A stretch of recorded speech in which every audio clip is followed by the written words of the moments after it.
Si vous avez grandi dans les années 2000 avec les Benjamin Gates, mais aussi La Momie, et que vos parents vous ont montré les Indiana Jones, alors comme moi, vous êtes sûrement en manque d'action, mélangeant découverte, mystère et surtout archéologie. Parce que on va pas se mentir, c'est un petit peu mon genre préféré, mais qui a eu tendance à disparaître ces dernières années. Mais quand Guy Ritchie, le réalisateur derrière les Sherlock Holmes, nous propose aujourd'hui de retomber dans cet âge d'or du cinéma d'action, bien évidemment que j'allais lui laisser sa chance. Surtout qu'ils sont pas nombreux et qu'ils se comptent un petit peu sur les doigts de la main ces derniers temps. Alors est-ce qu'on tient enfin avec Fountain of Youth, le successeur spirituel de Benjamin Gates? C'est ce que je vous propose de découvrir aujourd'hui dans cette critique.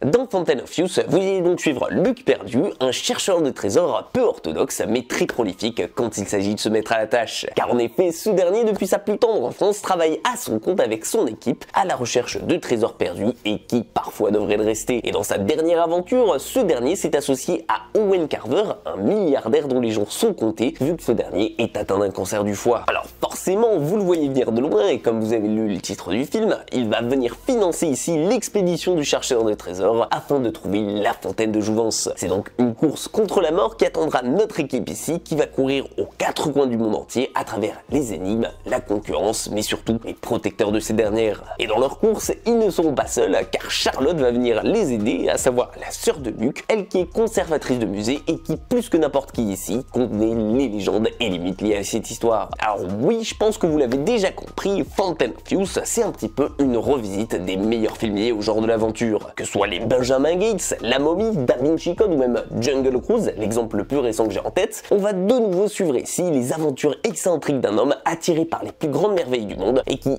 au passage, est aussi attiré par la gloire, mais qui ne sera non pas ici accompagné par une belle blonde qu'il tentera de serrer tout au long de l'aventure, vu qu'il s'agit de sa sœur. Oui, donc cette fois-ci, c'est donc sur un peu un ton différent, plus familial et surtout un peu disneyifié que l'on va suivre ces deux frères et sœurs, avec chacun un but bien particulier en tête et qui vont nous offrir ici une nouvelle découverte extraordinaire. Personnellement, j'ai adoré la relation frère-sœur qui est mise en avant ici entre Luc et Charlotte qui essaient de se retrouver autour d'une passion commune après tant d'années. Ça change du cliché amoureux qu'on a l'habitude de se taper avec ce genre de film et surtout j'ai surkiffé l'humour présent tout au long de l'aventure et qui rappellera à certains un Nathan Drake ici. Et en soi, même si c'est un tout petit changement de scénario comparé à ses aînés, ça permet d'avoir l'impression de découvrir du neuf ici, même si on voit assez facilement où veut nous emmener Guy Ritchie. Parce que oui, le mythe de la fontaine de jouvence, bah c'est pas la première fois qu'on le voit à l'écran, c'est d'ailleurs sûrement pas la dernière. Et c'est surtout l'un des mythes les plus connus et les plus faciles avec lequel Guy Ritchie pouvait facilement embarquer tout le monde vu qu'il s'agit du plus culte. On l'a déjà vu exploité dans Pirates des Caraïbes, dans Prince of Persia, Assassin's Creed, Indiana Jones, The Fountain et j'en passe, la liste est tellement longue, mais la quête de l'immortalité c'est sûrement la légende qui suscite le plus d'envie chez l'être humain. Et donc forcément celle qui va nous donner le plus envie de les suivre dans un nouveau film. Seulement,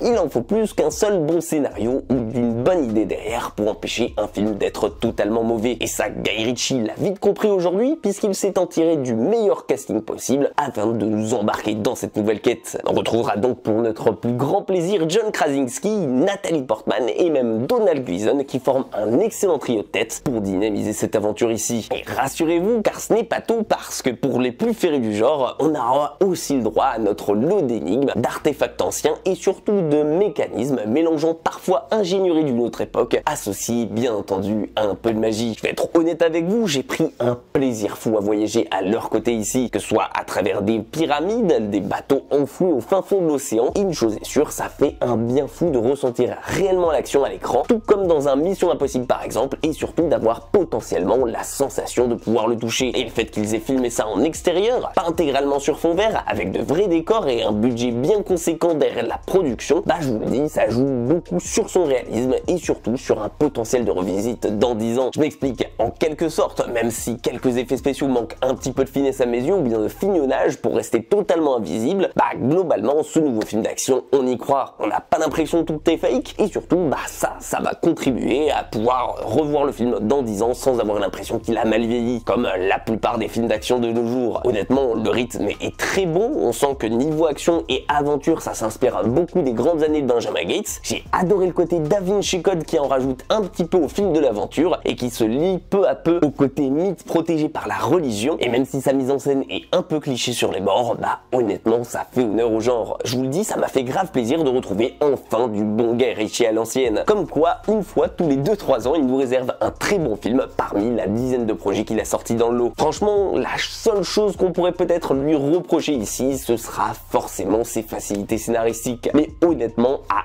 aucun moment elles viendront gâcher le plaisir de l'aventure ici. Non, franchement, si comme moi vous êtes fan d'aventure et d'action et que c'est vraiment un de vos genres préférés au cinéma et que vous êtes en manque de ce côté-là et que l'adaptation d'Uncharted vous a un peu laissé sur votre faim, alors je vous le dis, foncez prendre un mois d'abonnement Apple TV. En plus de ça, avec Severance, Servante et bien d'autres, c'est sûrement la plateforme face à Netflix et à Disney qui a le meilleur rapport qualité-prix ces derniers temps. Seul reproche que j'aurais à leur faire, c'est vraiment qu'ils font aucune promo autour de leurs films, qu'ils sortent souvent dans l'inconnu et surtout de pas sortir leurs films au cinéma parce que franchement avoir une expérience qui valait le coup comme ça, franchement j'y serais allé les yeux fermés. Et vous, qu'est-ce que vous avez pensé de ce Fountain of Youth? Est-ce que vous l'avez vu ou bien est-ce que vous planifiez de le faire? N'hésitez pas à me balancer votre avis sur le film dans les commentaires, qu'on puisse en discuter tous ensemble. En attendant, j'espère que ma vidéo vous aura plu. Si c'est le cas, pensez au petit like, au partage et bien évidemment à vous abonner à la chaîne si ce n'est pas déjà fait. Prenez soin de vous et comme d'hab, nous on se dit à très vite pour une toute nouvelle critique.